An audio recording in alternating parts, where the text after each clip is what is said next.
사업장 소식을 전달하는 뉴스프레소 지금 시작합니다.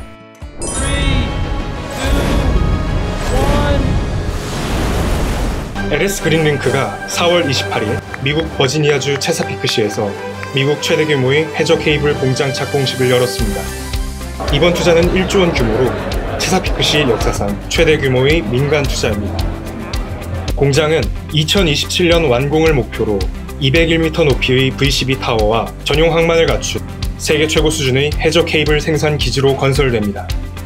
착공식에는 브렌 영킨 버지니아 주지사, 릭 웨스트 체사피크 시장, 후안 파블로 세구라 버지니아주 상무부 장관, 그리고 팀 케인 버지니아주 상원 의원과 도미니언 에너지, 테넷, 오스테드 등 주요 고객사와 현지 전력청이 참석했습니다.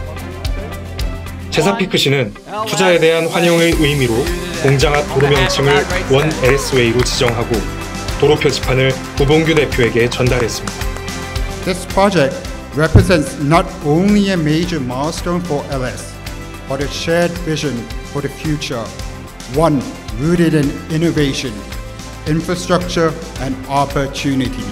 해저 케이블 공장 건설에는 버지니아 주정부와 지역사회도 큰 기대를 보였습니다.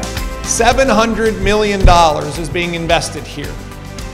Over 330 jobs, incredible high-paying jobs. And milestones are just step paths on the way to something.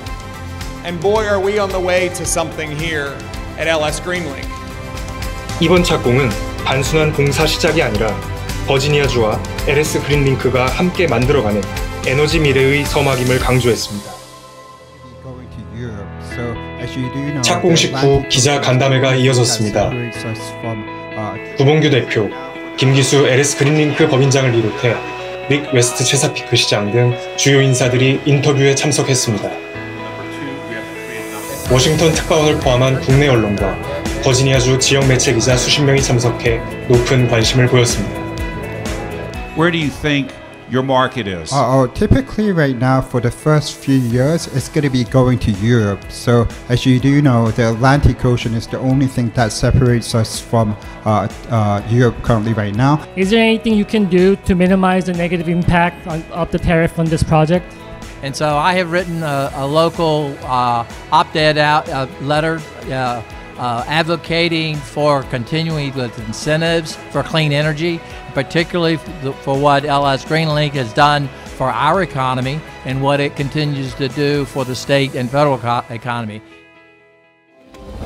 착공식 다음날 IPF 2025가 열렸습니다.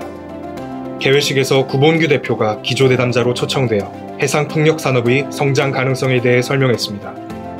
You broke ground yesterday on your high voltage submarine power facility. How are you feeling after accomplishing this big step?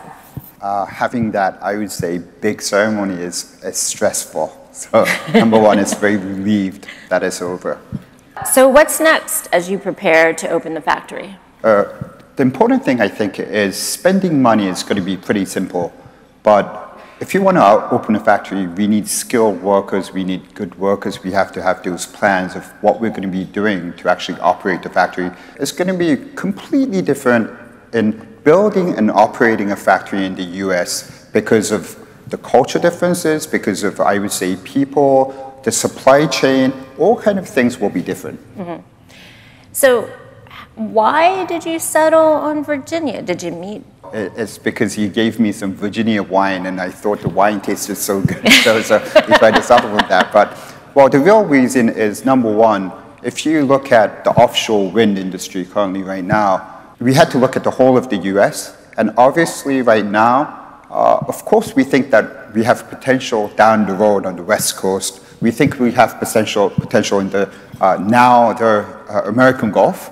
But what we felt was the East Coast was where all the action will be for quite some time. So we had to look at the states on the East Coast. We went through various states. There's some wonderful places that we looked at.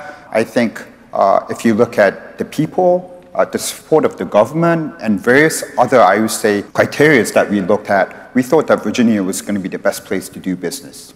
That's a pretty big investment in what I think a lot of people out here would say is an uncertain time. So how did you weigh the risks and against the market opportunities in the United States? So I think the most important thing for all of us here in the offshore wind industry is if you look at this as a timeline of only 1, 2, 3, 4, 5 years, it's difficult to make a decision.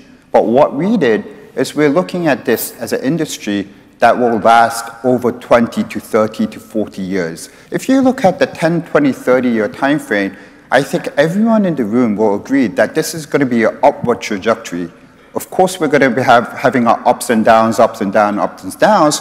But if you look at the long-term curve, this will be a curve that will be, going up. And I think that it'll be going up pretty rapidly. So we have that belief, and that belief was the reason that we came here and invested now. What do you hope happens, like from our lawmakers and supportive decision makers over the next few years to help prepare for this rapid deployment? Well, number one thing, I hope that the lawmakers don't look at politics. What they see is the need for electricity.